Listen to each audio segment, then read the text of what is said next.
السلام علیکم ورحمۃ اللہ وبرکاتہ۔ جو شخص یہ پسند کرے کہ لوگ اس کو دیکھ کر کھڑے ہو جائیں تو اس شخص کو چاہیے کہ وہ اپنا ٹھکانہ جہنم میں بنا لے۔ یہ نبی کریم صلی اللہ علیہ وسلم کی حدیث ہے جو امام ترمذی نے اپنی سنن کے اندر اس کو نقل کیا ہے۔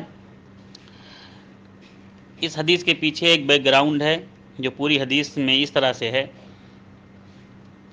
ابو مجلس رحمہ اللہ کہتے ہیں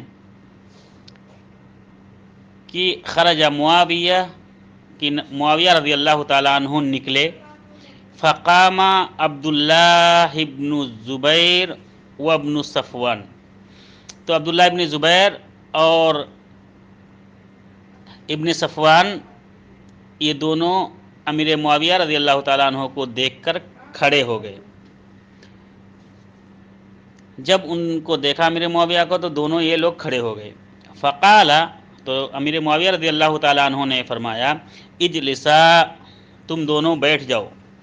سمعت رسول اللہ صلی اللہ علیہ وسلم یقول، اس لیے کہ میں نے نبی کریم صلی اللہ علیہ وسلم کو فرماتے ہوئے سنا ہے، من سرہ ان یتمثل لہ الرجال قیاما فلیتبوأ مقعدہ من النار۔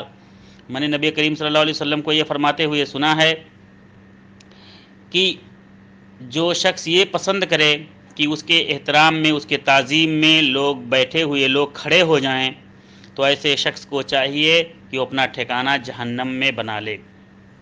یہ حدیث صحیح ہے۔ لیکن اگر بوقت ضرورت، مثال کے طور پر کوئی ضعیف آدمی آ رہا ہے، اس کو اٹھانے کے لیے کوئی کھڑا ہو جا رہا ہے، یا کوئی بزرگ شخص آ رہا ہے اس کو مجلس میں لانے کے لیے کوئی کھڑا ہو جا رہا ہے بیٹھانے کے لیے، تو اس میں کوئی قباحت نہیں ہے۔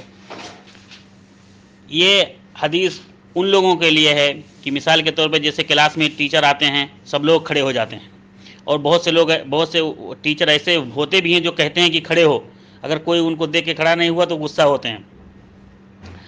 تو جہاں تک ہو سکے اس سے بچنا چاہیے، اور اللہ کے رسول صلی اللہ علیہ وسلم کی اس حدیث کو سامنے رکھنا چاہیے۔ السلام علیکم ورحمۃ اللہ وبرکاتہ۔